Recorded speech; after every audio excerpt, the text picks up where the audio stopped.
इतनी अच्छी धूप निकली थी तो मैंने सोचा मैं अपनी दीदी के घर चली जाती हूँ, वहाँ पे धूप निकली है तो दीदी के घर चली जाती है, क्यों? बारिश तेरे को रोक सकती है क्या? नहीं। If having no boundaries was a person, तो वो यही होती। दीदी अपने कॉम कर रही थी। उसके बाद मैंने देखा कि मेरे जीजू मुझे दिख ही नहीं रहे हैं। देखा कि पूरे घर में पौधे ही पौधे लगे हुए हैं। फिर मैंने बालकनी में जाके देखा तो वहाँ सारे पौधे लगे हुए थे, तो वो मुझे ये औरत नॉर्मल पेस में भी 2x पे बात करती है। बहन सांस ले ले थोड़ी। Not interested. तो बहुत अच्छा लगा। उसके बाद मेरी बहन मेरे जीजू के पास गई, वो बात कर रही थी। फिर मेरे जीजू में लड़ाई हो गई क्योंकि मैं अपने जीजू से पैसे मांग रही थी। उनसे मैं बोल रही थी कि जीजू मुझे पैसे दे दो, मैं जाना चाहती हूँ कश्मीर। और ज्यादा कोई तरीका है भीख मांगने का? इस बंदी का स्टैंडर्ड इतना लो है ना कि बेसमेंट भी बुर्ज खलीफा के टॉप पे लगता है। खराब था तो मेरे जीजू ने बोला चल निकल जा, कोई पैसे वैसे नहीं मिलेंगे। फिर मेरी और उनकी बहुत तगड़ी वाली लड़ाई। घरवाली बेइज्जती आ गया सद। ये पब्लिक कैसे हो तुम लोग? आज हम बात करेंगे एक ऐसी बंदी की जिसके पास नॉर्मल रिश्तों को एबनॉर्मल तरीके से प्रेजेंट करने जैसा नेचुरल टैलेंट है।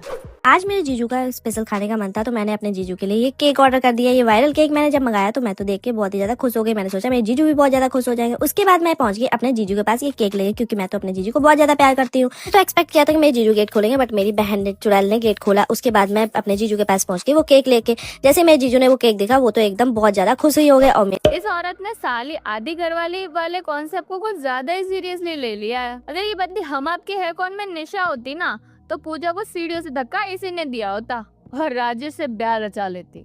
सुबह मेरी बहन ने बोला कि चल चलते हैं गाड़ी में बैठ के, तुझे एक सरप्राइज देना है। तो मैंने उससे पूछा क्या ही सरप्राइज है? बताओ, इनकी बहन इनको सरप्राइज भी दे रही है। हमारी वाली बर्थडे पार्टी के नाम पे डेकोरेशन भी हमें से करवाती है। टोला चलता है। फिर वहाँ पे देखो उन्होंने अपना कार्ड दिखाया और हम लोगों ने एंट्री कर ली। जीजू को देख के मेरा मुंह बन रहा था क्योंकि मेरे जीजू मेरी बहन के कुछ ज्यादा ही चिपक रहे थे, क्योंकि उनकी हरकतें देख के मुझे बहुत ज्यादा जलन हो रही थी। बस उसी गुस्से का इस्तेमाल कर, कभी चैनल कर उस गुस्से को और बहुत दूर निकल जा अपनी बहन के जीवन से। नहीं मतलब दुनिया में बंदे कम पड़ रहे थे जो तुमने अपनी ही बहन के पति के साथ। सबको कृतिका मलिक बनने का ही भूत चढ़ा है। कोरोना आ गया, वो भी बिल्कुल खत्म नहीं होगी। तब तक मैं वहीं बैठी रही और मैं अपने जीजू का वेट करी थी। मेरे जीजू कब मेरा हाथ पकड़े, उन्होंने मेरा हाथ नहीं पकड़ा और उन्होंने मुझे घर ड्रॉप कर दिया। मुझे बहुत ज्यादा बुरा लगा, मेरे बुरे जीजू। ओह माय गॉड, कोई सिविक सेंस ही नहीं है। बीवी साथ में तो क्या हो गया, साले को भी बीवी जितना ही अटेंशन देना चाहिए ना। लोगों को भनक नहीं लगनी चाहिए कि बीवी कौन सी वाली है। कभी अरमान मलिक बन जाओ। मुझे क्यों तोड़ा? मेरी बहन वैसे भी मुझसे बहुत ज्यादा किलसती है। फिर वो डिस्कस करने लग गई कि मुझे ये चाहिए वो चाहिए। मैंने उसको बोला फालतू के पैसे इसके ऊपर वेस्ट करने का कोई मतलब नहीं है।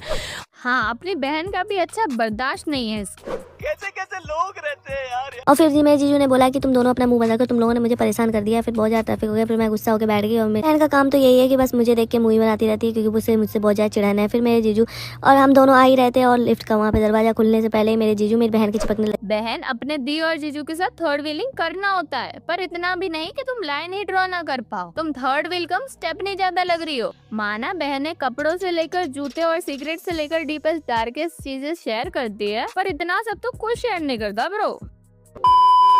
और तुमको ऐसा टेंशन क्यों नहीं है जीवन में कि घर वाले देख लेंगे तो ऐसा लानत देंगे, या फिर घर वालों का ही आइडिया है ये सब? कंटेंट में वेरिएशन भी तो चाहिए ना। माँ बेटे के रिश्ते को तो ये बिगाड़ चुके हैं और भाई बहन के रिश्ते को ये सब तो हर कोई कर ही रहा है ना।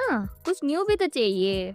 जाके बैठ गए और मुझे रास्ते में ही छोड़ दिया। फिर मेरे जीजू से मैंने बोला गेट खोल दो, तो उन्होंने बोला ज्यादा सजाती मत बन, गेट खोल ले खुद ही से। फिर उसके बाद मेरे जीजू पता नहीं किसी लड़की को देखे ही जा रहे थे और बोले थे देख कितनी सुंदर लड़कियां हैं और तू पता नहीं कैसे पागलों की तरह घूमती रहती है और तू बिल्कुल भी अपना ध्यान नहीं रखती है। फिर मैंने अपने जीजू को इग्नोर करते हुए उन्होंने मुझसे बोला कि तू मेरी जिंदगी से चली जा। फिर मेरे को गुस्सा आ गया।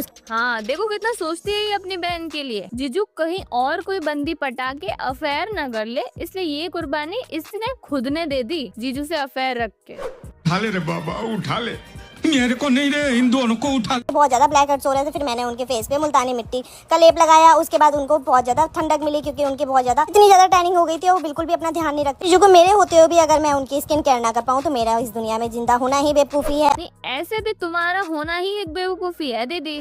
Emotional damn it. और मैंने आज अपने जीजू को प्रिंस ट्रीटमेंट दिया और उनके फेस पे जितनी टैनिंग थी मैंने बिल्कुल साफ कर दी। और उसके बाद मैंने उनके फेस पे रोज वाटर डाला और वो मुझे बहुत ज्यादा थैंक यू बोल रहे थे। उसके बाद उन्होंने मैं पैर छुए, मैंने आशीर्वाद दिया, गले लग गए। मोर लाइक गले पड़ गई। इस बंदी के मॉरल कंपास ने तो घर में ही साथ छोड़ दिया। ड्रामा क्वीन भी इसको क्वीन घोषित करके रिजाइन कर चुकी है।